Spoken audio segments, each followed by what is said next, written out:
नमस्ते बच्चों। आज हम अभिज्ञान शाकुंतलम के द्वितीय अंक से प्रारंभ करेंगे। अभी तक हमने प्रथम अंक के 30 श्लोकों का अध्ययन कर लिया है और जिसमें ये बता दिया गया है कि ये राजा दुष्यंत तपोवन में आ गए हैं और उन्होंने शकुंतला को देख लिया है। अब इस स्थिति में वो नगर में वापस नहीं लौटना चाह रहे हैं। तो जो द्वितीय अंक है वो यहीं से प्रारंभ हो रहा है कि जब वो नगर में वापस नहीं जाना चाह रहे हैं तो विदूषक कह रहा है ततः प्रविशति विष्णु विदूषकः। इसके पश्चात जो विष्णु जो खिन्न मन से दुखी मन से विदूषक प्रविशति विदूषक का प्रवेश होता है। निश्वस्य वो लंबी सांस लेकर कहता है बोधिष्टम, अरे ये तो बहुत ही दुर्भाग्य है कि एतस्य मृग्याशीलस्य राज्ञो वयस्य भावेन निर्विण्णो अस्मि। ये जो एतस्य इस मृग्याशील राज्ञो, ये जो शिकार करने का भाव है इनके अंदर, उसके कारण ये राजा कि मैं मित्रता से वयस्य भावेन, मित्रता से मैं अत्यधिक ही निर्विण्णो अस्मि, खिन्न हो गया हूँ, दुखी हो गया हूँ। क्यों? क्योंकि वो कह रहे हैं कि अयम मृगो, अयम वराहो, अयम शार्दूल इति मध्याये अपि ग्रीष्म विरल पादप छायासु वनराजेष्वा हि शयनते अटवी तो अटवी। तो वो क्या कहना चाह रहा है कि अरे अयम, यह क्या है? मृग्यो अयम, ये तो मृग है। वराहो अयम, और ये सुअर है। शार्दूलिति, और ये क्या है? शार्दूल है, चीता है। ये जा रहे हैं इस प्रकार से कि उनके पीछे दौड़ते रहने से, चिल्लाते रहने से ग्रीष्म काल का जो ग्रीष्म है उसका मध्याय अपि, ग्रीष्म काल के समय में दोपहरी में भी जो विरल पादप छायासु, विरल वृक्षों की छाया वाले इन वनराजेष्वाहिष्यते अटवी तो अटवी, एक अटवी से दूसरी अटवी अर्थात एक जंगल से दूसरे जंगल में घूमना पड़ रहा है इन वन प्रदेशों में। इसलिए मैं, विदूषक कह रहा है, इन राजा की मित्रता से दुखी हो गया हूँ। क्यों? क्योंकि वो मुझे एक जंगल से दूसरे जंगल में लिए घूम रहे हैं। तो पत्र संकर कषायाणी कटुनी गिरी नदी जलानी पियंते। तो वो क्या कर रहे हैं जब जंगल में घूम रहे हैं शिकार के लिए? तो पत्र संकर कषायाणी, जो पत्र यानी पत्ते जो हैं उनके मिल जाने से, किसमें? कषायाणी, गिरी नदी जलानी, जो गिरी है उसकी नदी के जलों में, ऐसे जल को हम पी रहे हैं और वो कटु हो गया है। तो जो हम पानी पी रहे हैं वो कैसा है? पत्तों के सम्मिश्रण से जो पत्ते उसमें मिल गए हैं उससे कषैला हो गया है और कड़वे पर्वतीय नदियों के जल को हम पी रहे हैं। मतलब दुर्गंध युक्त जल को भी हमें बाध्य होकर के यहाँ पीना पड़ रहा है। और जो अनियत वेलम शूल्य मांस भूयिष्ठ आहारो भुज्यते, और क्या कह रहा है वो विदूषक कि शूल्य मांस ही जिसके अधिक रहता है, ऐसा बिना किसी निर्दिष्ट समय, अनियत वेला यानी जिसका कोई वेला स्थित नहीं है, स्थिर मतलब स्थित फिक्स नहीं है कि किस टाइम में भोजन किया जा रहा है। तो ऐसे हम भोजन को खा रहे हैं, कोई समय हमारा निश्चित नहीं है।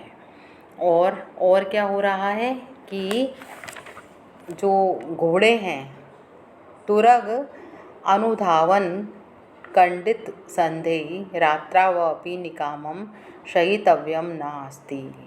जो घोड़े हैं उनके अनुधावन, उनके पीछे पीछे दौड़ने के कारण से जो हमारे शरीर के संधि स्थल हैं, जो संधि यानी संधि स्थल हैं जहाँ जहाँ हड्डियाँ एक दूसरे से जुड़ती हैं, वो सब रात्रा अपि निकामम शयितव्यम नास्ति, हमें रात में भी अच्छे प्रकार से सोने नहीं देती हैं, अर्थात हमारे जोड़ों में रात में भी सोते समय दर्द होता है। ततो महति एव प्रत्युषे दास्या पुत्रे शकुनी लुब्धक एवं ग्रहण कोलाहलेन प्रतिबोधितो अस्मि। और इसमें भी वो क्या कह रहे हैं कि जब रात्रि में हमें सोने को नहीं मिल रहा है और उनके पीछे घोड़ों के पीछे पीछे हम दौड़ते रहते हैं, तो हमारे शरीर के अंग ढीले पड़ गए हैं और उसके कारण दिन में भी हमें नींद नहीं आ रही है और रात्रि में भी हमारी नींद पूरी नहीं हो रही है। फिर भी बहुत जल्दी ही सवेरे में हम जो जंगल के बहेलिए हैं, कौन है, जो शकुनी लुब्ध एकान ग्रहण कोलाहलेन प्रतिबोधितो अस्मि, ये जो महती है। और इस पर भी अतिरिक्त बहुत ज़्यादा बात हमारे साथ क्या हो रही है कि ये जो दास्या पुत्र है, ये जो दासी पुत्र हैं अर्थात जो बहेलिए हैं, उनके द्वारा हमें सुबह सुबह ही प्रतिबोधितो अस्मि कोलाहलेन, उनके शोर करने के कारण से बहुत जल्दी ही जगा दिया जाता है। और फिर वो क्या कह रहा है, इति एदानिम अपि पीड़ा न निष्क्रामति, इतना कहने पर भी मेरी जो तकलीफ़ है वो कम नहीं हो रही है, ख़त्म नहीं हो रही है। ततो गंडस्योपरि पटक संवृत्तः, उस पर भी मानो क्या हो गया है, फोड़े पर भी फुंसी निकल आई है। मतलब एक दुख तो ख़त्म हो ही नहीं रहा है, उससे पूर्व हमें दूसरा दुख प्राप्त हो जाता है। और वो कह रहा है कि क्या हुआ इसके साथ ही कि हाँ, अरे क्या हुआ, किला आसमान स्वहीनेषु, जब हम लोग कल उपस्थित नहीं थे तो तत्र भवतो मृगानुसारेण आश्रम पदम प्रविष्टस्य तापस कन्यका शकुंतला ममाधन्यतया दर्शिता। तो मृग का अनुसरण करने के कारण आश्रम में प्रविष्ट हुए उस दुष्यंत के द्वारा वो जो शकुंतला थी तापस कन्या, उसको देखा गया। मतलब एक तकलीफ़ हमारी, एक दुख कम नहीं हुआ था, तो वो कह रहा है जैसे फोड़े पर फुंसी हो जाती है, उसी प्रकार से क्या हुआ जब हम उन दुष्यंत राजा के साथ नहीं थे, तो मृग का जब वो पीछा करते हुए पहुँचे आश्रम में, तो वो तपस्वी जो शकुंतला कन्या थी, तापस कन्या शकुंतला थी, उसको इन्होंने देख लिया राजा दुष्यंत ने। तो ये भी मेरा दुर्भाग्य है। तो इस कारण से अब क्या हो रहा है, वो कह रहा है कि सांप्रतम, अब क्या हो रहा है राजा दुष्यंत का, नगर गमनाय मनः, जो नगर में वापस लौटने का मन था वो कथम अपि न करोति, किसी भी प्रकार से नहीं कर रहा है, अर्थात वो अब नगर में नहीं जाना चाह रहे हैं। तो अद्यापि तस्य ताम एव चिंतयतो अक्षणो प्रभातम आसीत। तो वो क्या कह रहा है कि जब उनका नगर में लौटने का मन नहीं कर रहा है, तो आज भी संप्रतम, आज भी अद्यापि, आज भी तस्य मामेव, उन महाराज की उसी शकुंतला का चिंतन करते करते, चिंतयतो, सोचते सोचते, उसके बारे में विचार करते करते ही अक्षणों प्रभातम आसीत, रात तो निकल ही गई और निकलते निकलते प्रभात भी हो गई, सुबह भी हो गई। तो वो कह रहा है कि का गति, अब इस बारे में क्या किया जाए, क्या विचार किया जाए, कुछ भी नहीं किया जा सकता है। तो तब तक यावत कृत आचार परिक्रमम पश्यामि, तो वो कह रहा है कि जो आचार है, सुबह का जो भी कार्यक्रम है, उसको पूर्ण कर लेने वाले महाराज से जाकर के फिर पश्यामि, उनको देखते हैं, तो उनसे मिलते हैं। तो इति परिक्रम्य अवलोक्य जय, ऐसा कह कर के परिक्रम्य घूमकर और अवलोक्य जय देख करके, एषः, वो कह रहा है एषः बाणासन हस्ता आभिर्यवनी आभिर्वन पुष्पमाला धारिणीभिः परिवृत्त इत एव आगच्छति प्रियवयस्य। तो वो जो राजा हैं वो बाणासन हस्ताम अभियवनी, बाणों को हाथों में, बाण यानी धनुषों को हाथ में धारण करने वाली, अभिर्वन पुष्पमाला धारिणी भी, जिन्होंने वन की पुष्पमालाओं को पहन रखा है, ऐसी यवनी यवनी स्त्रियों से घिरे हुए देखा और परिवृत्त यानी घिरे हुए देखा, और इत एव आगच्छति प्रियवयस्य, और वो जो प्रियवर हैं, प्रिय मेरे मित्र हैं, वो इधर ही आ रहे हैं। भवतु, तो ठीक बात है। तो अंग भंग विकल इव भूत्वा स्थास्यामि, तो मैं भी अंग भंग से विकल सा होकर के बैठ जाता हूँ। यद्य एवं अपि नाम विश्रामम लभेयम, संभव है कि ऐसा करने से ही मैं विश्राम को शायद प्राप्त कर लूँ। इति दंड काष्ठम अवलंब्य स्थित, ऐसा कह कर के दंड काष्ठ के साथ डंडे के सहारे, वो लकड़ी के डंडे के सहारे स्थित बैठ जाता है। ततः प्रविशति यथा निर्दिष्ट परिवारो राजा, इसके पश्चात क्या होता है, पूर्व में निर्दिष्ट यथा निर्दिष्ट जैसा कि बताया गया है, उनसे परिजनों से घिरा हुआ, परिवारों से घिरा हुआ, परिजनों से घिरा हुआ राजा प्रविशति, राजा का प्रवेश होता है, राजा प्रवेश करता है। राजा आत्मगतम, राजा अपने मन ही मन में कह रहा है कि कामम प्रिया न सुलभा मनस्तु तद भाव दर्शना श्वासी अकृतार्थे अपि मनसिजे रतिम उभय प्रार्थना कुरुते। तो इसका अन्वय देखो बच्चों, कामम प्रिया न सुलभा तु मनः तद भाव दर्शना श्वासी मनसिजे अकृतार्थे अपि उभय प्रार्थना रतिम कुरुते। तो कामम, भले ही क्या कह रहा है वो, प्रिया न सुलभा, ये जो प्रिया है, शकुंतला है, वो मुझे सुलभ न हो, आसानी से मिलने वाली नहीं हो, लेकिन तू यानी लेकिन मम, मेरा जो मन है वो तदभाव दर्शनाश्वासी, उसके भावों को देखने से ही आश्वस्त हो रहा है, अर्थात उसको देखने से ही मैं प्रसन्न हो रहा हूँ। और मन सिजे, ये जो कामदेव है, उनके अकृतार्थे अपि, असफल रहने पर भी, उभय प्रार्थना, दोनों को परस्पर मिलने की जो प्रार्थना थी, इच्छा थी, वो रतिम कुरुते, परस्पर अनुराग को उत्पन्न कर रही है।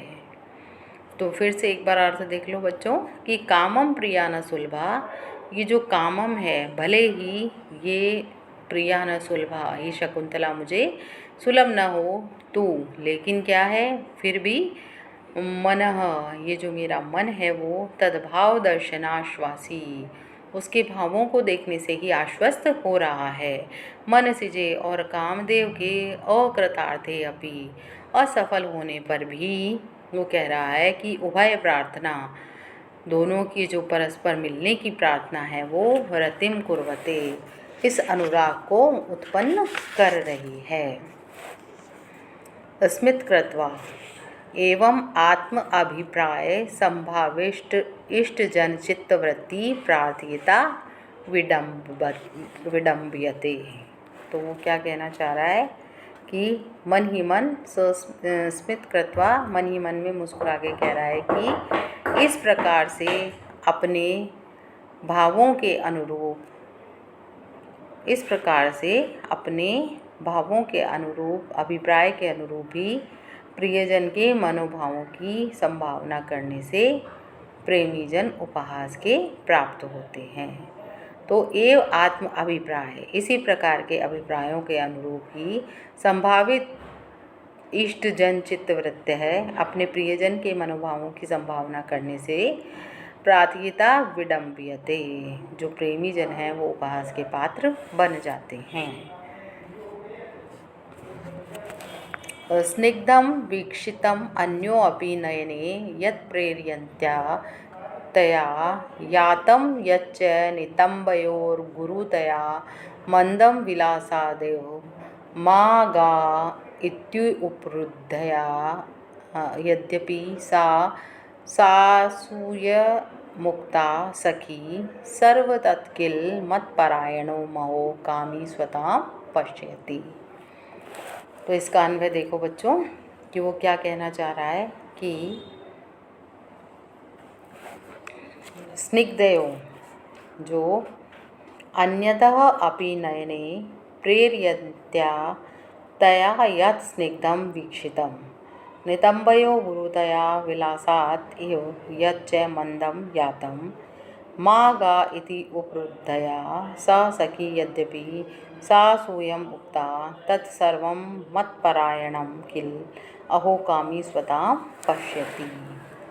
तो अन्यथा दूसरी ओर क्या बात है कि वृक्षाद अर्थात दूसरी ओर अर्थात वृक्षलता आदि पर भी नयने प्रेरियंत्या अपने नेत्रों को डालती हुई अपने आँखों से उधर देखती हुई भी तयायत उसके द्वारा जो स्निग्धम वीक्षितम प्रेम से या अभिलाषा से मेरी ओर देखा गया था नितंबयो गुरुतया और जो नितंब का भाग है कटी के पश्चात के भाग के गुरुतया भारी होने के कारण से विलासात एव लीला पूर्वक अर्थात श्रृंगार विलास की जो चेष्टाएं होती है उनको करती हुई सी वह शकुंतला यत च मंदम जो धीरे धीरे से यातम चली थी या चल रही थी माँ गा और ऐसे मत जाओ इति उपरुद्धया यह कह करके सखी के द्वारा जो रोकी गई थी सा सखी यद्यपि उससे उसकी सखी ने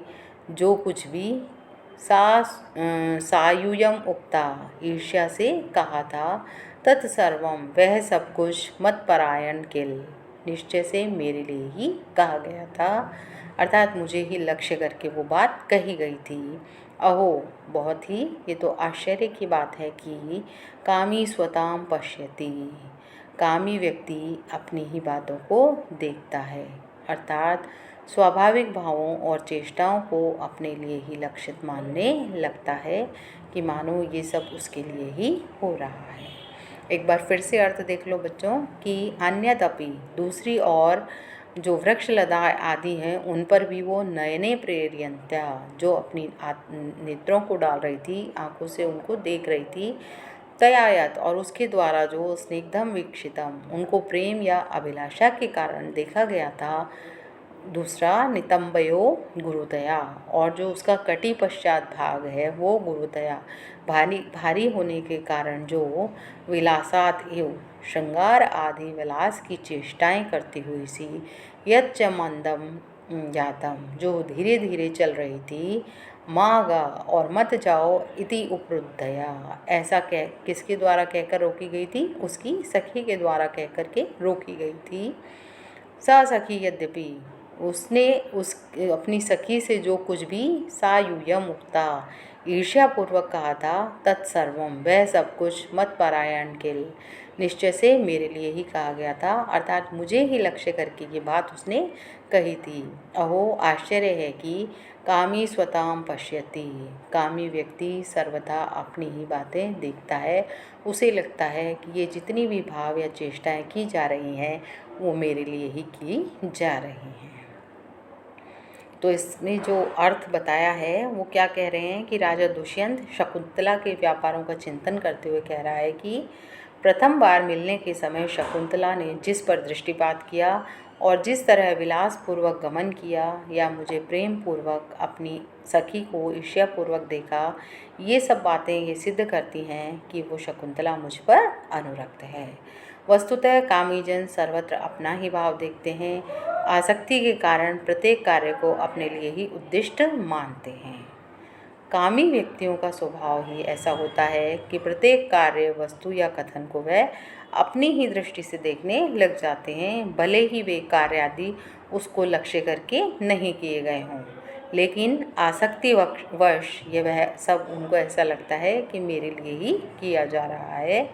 तो इस तरह का जो यहाँ वर्णन किया गया है स्वाभाविक तो यहाँ पर एक स्वाभाविक सी बात है कि स्वभावोक्ति अलंकार का प्रयोग किया गया है और दूसरा सामान्य कथन का विशेष कथन से समर्थन होने के कारण यहाँ अर्थांतरन्यास अलंकार का भी प्रयोग किया गया है और जो उत्प्रेक्षा अलंकार है उसका भी श्लोक में प्रयोग किया गया है और छंद जो है शार्दुल विक्रीडित है। तो ये दो श्लोक आज हमने देखे। अब इसके आगे का हम दूसरी जो अगली कक्षा हमारी होगी उसमें प्रारंभ करेंगे।